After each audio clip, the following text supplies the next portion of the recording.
ପାରସ୍ୟ ରାଜା କୋରସର ଅଧିକାରର ତୃତୀୟ ବର୍ଷରେ ବେଲଟେଶର ନାମରେ ପରିଚିତ ଦାନିଏଲଙ୍କ ପ୍ରତି ଏକ ବିଷୟ ପ୍ରକାଶିତ ହେଲା ଓ ତାହା ସତ୍ୟ, ତାହା ଏକ ମହାଯୁଦ୍ଧ ବିଷୟ। ପୁଣି ସେ ତାହା ବୁଝିଲେ ଆଉ ସେ ଦର୍ଶନ ବିଷୟ ତାକୁ ଜ୍ଞାତ ହେଲା।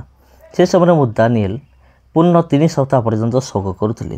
ପୂର୍ଣ୍ଣ 3 ସପ୍ତାହ ସମାପ୍ତ ହେବା ପର୍ଯ୍ୟନ୍ତ ମୁଁ କୌଣସି ସୁସ୍ୱାଦୁ ଖାଦ୍ୟ ଭୋଜନ କଲି ନାହିଁ, କିମ୍ବା ମାଂସ ଅବା ଦ୍ରାକ୍ଷାରସ ମୋ ମୁଖରେ ପ୍ରବେଶ କଲା ନାହିଁ, ଅଥବା ମୁଁ କିଛି ତୈଳ ମର୍ଦ୍ଦନ କଲି ନାହିଁ। ପୁଣି ପ୍ରଥମ ମାସର 24 ଦିନରେ ମୁଁ ହିଦେକଲ ନାମକ ମହାନଦୀ ତୀରରେ ଥିବାବେଳେ ମୁଁ ଚକ୍ଷୁ ମେଲି ଦୃଷ୍ଟି କଲି, ଆଉ ଦେଖ, ଶୁକ୍ଳ ବସ୍ତ୍ର ପରିହିତ ଏକ ମନୁଷ୍ୟ, ତାଙ୍କ କଟି ଉଫସର ନିର୍ମଳ ସୁବର୍ଣ୍ଣ ବନ୍ଧନରେ ବଦ୍ଧ ହୋଇଥିଲା। ମଧ୍ୟ ତାଙ୍କ ଶରୀର ବୈଦୁର୍ଯ୍ୟମଣି ତୁଲ୍ୟ ଓ ତାଙ୍କ ମୁଖ ବିଦ୍ୟୁତର ଆଭା ତୁଲ୍ୟ ଓ ତାଙ୍କ ଚକ୍ଷୁ ଜ୍ୱଳନ୍ତ ମଶାଲ ତୁଲ୍ୟ ଓ ତାଙ୍କ ହସ୍ତ ପାଦ ପରିଷ୍କୃତ ପିତ୍ତଳର ଆଭା ତୁଲ୍ୟ ଓ ତାଙ୍କ ବାକ୍ୟର ରବ ଲୋକାରଣ୍ୟର ରବ ତୁଲ୍ୟ। ପୁଣି ମୁଁ ଦାନିଏଲ ଏକାକୀ ସେହି ଦର୍ଶନ ଦେଖିଲି, କାରଣ ମୋର ସଙ୍ଗୀ ଲୋକମାନେ ସେହି ଦର୍ଶନ ଦେଖିଲେ ନାହିଁ, ମାତ୍ର ସେମାନେ ଅତିଶୟ କମ୍ପିତ ହେଲେ, ଆପଣମାନଙ୍କୁ ଲୁଚାଇବା ପାଇଁ ପଳାଇଲେ। ତେଣୁ ମୁଁ ଏକାକୀ ରହି ଏହି ମହାଦର୍ଶନ ଦେଖିଲି ଓ ମୋଠାରେ କିଛି ବଳ ରହିଲା ନାହିଁ, କାରଣ ମୋର ତେଜ କ୍ଷୟରେ ପରିଣତ ହେଲା ଓ ମୁଁ କିଛି ବଳ ରଖିପାରିଲି ନାହିଁ। ତଥାପି ମୁଁ ତାଙ୍କ ବାକ୍ୟର ରବ ଶୁଣିଲି, ଆଉ ଯେତେବେଳେ ମୁଁ ତାଙ୍କ ବାକ୍ୟର ରବ ଶୁଣିଲି, ସେତେବେଳେ ମୁଁ ଉବୁଡ଼ ହୋଇ ଘୋର ନିଦ୍ରାରେ ପଡ଼ିଥିଲି। ଏଥିରେ ଦେଖ, ଏକ ହସ୍ତ ସ୍ପର୍ଶ କରି ମୋତେ ଆଣ୍ଠୁ ଓ ହସ୍ତ ପାପୁଲି ନିର୍ଭର କରାଇଲା। ପୁଣି ସେ ମୋତେ କହିଲେ, ହେ ଅତ୍ୟନ୍ତ ପ୍ରିୟ ପାତ୍ର ଦାନିଏଲ, ଆମେ ତୁମକୁ ଯେଉଁ ବାକ୍ୟ କହୁ ତାହା ବୁଝ ଓ ସଳଖ ହୋଇ ଠିଆ ହୁଅ, କାରଣ ଏବେ ଆମେ ତୁମ୍ଭ ନିକଟକୁ ପ୍ରେରିତ ହୋଇଅଛୁ। ସେ ମୋତେ ଏହି କଥା କହିବାରୁ ମୁଁ କମ୍ପି କମ୍ପି ଠିଆ ହେଲି।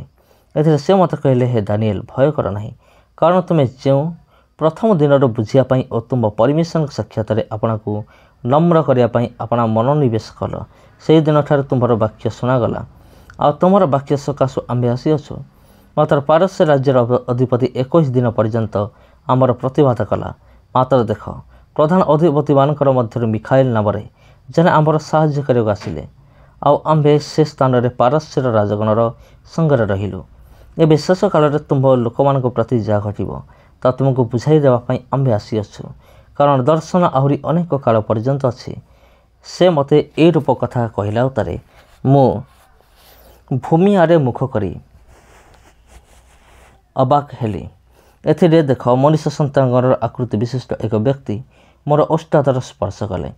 ତ ମୁଁ ଆପଣା ମୁଖ ଫିଟାଇ ମୋ ସମ୍ମୁଖରେ ଠିଆ ହେବା ବ୍ୟକ୍ତିଙ୍କୁ କହିଲି, ହେ ମୋର ପ୍ରଭୁ, ଏହି ଦର୍ଶନ ସକାଶୁ ମୋର ବେଦନା ମୋତେ ଆକ୍ରାନ୍ତ କରିଅଛି ଓ ମୁଁ କିଛି ମାତ୍ର ବଳ ରକ୍ଷା କରିପାରୁନାହିଁ, କାରଣ ମୋର ଏହି ପ୍ରଭୁଙ୍କର ଦାସ କି ପ୍ରକାର ଏହି ମୋ ପ୍ରଭୁଙ୍କ ସଙ୍ଗେ କଥାବାର୍ତ୍ତା କରିପାରେ, ସେହି କ୍ଷଣେ ମୋ ଠାରେ କିଛି ବଳ ବା ମୋ ମଧ୍ୟରେ ଶ୍ୱାସ ରହିଲା ନାହିଁ। ସେତେବେଳେ ମନୁଷ୍ୟର ଆକୃତି ବିଶିଷ୍ଟ ଜଣେ ଲୋକ ପୁନର୍ବାର ମୋତେ ସ୍ପର୍ଶ କରି ସବଳ କଲେ। ପୁଣି ସେ କହିଲେ, ହେ ଅତ୍ୟନ୍ତ ପ୍ରିୟ ପାତ୍ର ମନୁଷ୍ୟ, ଭୟ କର ନାହିଁ, ତୁମର ଶାନ୍ତି ହେଉ, ସବଳ ହୁଅ। ସେ ମୋତେ ଏହା କହନ୍ତି ମୁଁ ସବଳ ହୋଇ କହିଲି, ମୋର ପ୍ରଭୁ କୁହନ୍ତୁ, କାରଣ ତୁମେ ମୋତେ ସବଳ କରିଅଛ। ତେଣୁ ସେ କହିଲେ, ଆମ୍ଭେ କି ନିମନ୍ତେ ତୁମ ନିକଟକୁ ଆସିଅଛୁ ତାହା କି ତୁମେ ଜାଣ? ଏବେ ଆମ୍ଭେ ପାରସ୍ୟର ଅଧିପତି ସଙ୍ଗେ ଯୁଦ୍ଧ କରିବା ପାଇଁ ଫେରିଯିବା, ଆଉ ଆମ୍ଭେ ବାହାରିଲେ ଦେଖ, ଗ୍ରୀସର ଅଧିପତି ଆସିବ। ମାତ୍ର ସତ୍ୟ ଗ୍ରନ୍ଥରେ ଯାହା ଲିଖିତ ଅଛି ତାହା ଆମ୍ଭେ ତୁମକୁ ଜଣାଇବୁ।